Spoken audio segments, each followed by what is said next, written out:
More important हा budget जो आहे देशासाठी असणार. भलेही आपल्या बाहेर काही होत असेल तर देशाला काय महत्वाचं आहे त्या हिशोबाने असेल. ग्रोथ तर डेफिनेटली असणार. एक तर इन्फ्रास्ट्रक्चरवर जोर दिला जाईल. AI, digital technology.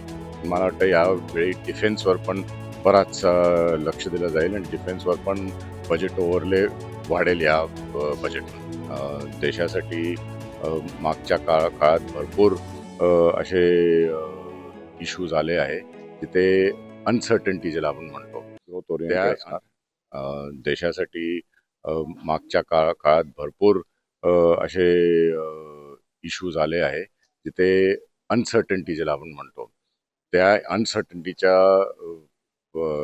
सामोराला कसा देश जाऊ शकेल. एक तर आपण टॅरिफ्स बघतोय, यूएसचे टॅरिफ्स वाढले आहेत, तर त्याच्यासाठी आपलं बजेट कसं बॅलन्स करता येईल त्या हिशोबाने बजेट होणार. पण मोर इम्पॉर्टंट हा बजेट जो आहे देशासाठी असणार आहे. भलेही आपल्या बाहेर काही होत असेल तर देशाला काय महत्वाचं आहे त्या हिशोबाने असेल. ग्रोथ तर डेफिनेटली असणार. एक तर इन्फ्रास्ट्रक्चरवर जोर दिला जाईल. AI, digital technology. मला वाटतं यावेळी डिफेन्सवर पण बराच लक्ष दिलं जाईल आणि डिफेन्सवर पण बजेट ओव्हरले वाढेल या बजेटमध्ये. मागच्या वेळी जेव्हा हे बजेट मंजूर झालं होतं तेव्हा नवीन टॅक्स जे मोठा बदल झालं होतं. आता काय वाटतं सर्वसामान्यांना यावेळेस आपण काय एक्सपेक्ट करू शकतो? या बजेटमध्ये मला वाटतं की प्रॉबब्ली आपण जरा टॅक्स स्लॅब रिव्हिजन आपल्याला दिसायला मिळेल न्यू टॅक्स रेजिममध्ये.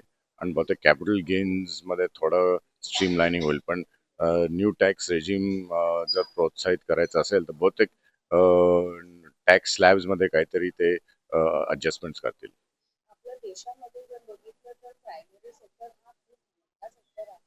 तर याच्यामध्ये आपण काय एक्सपेक्ट करू शकतो? प्रायमरी सेक्टरमध्ये मी म्हणतो की टेक्नॉलॉजी हा एकमेव एक सोल्युशन आहे की नुसतंच सबसिडीज किंवा टॅक्स ब्रेक्स देऊन काही उपयोगाचं नाही.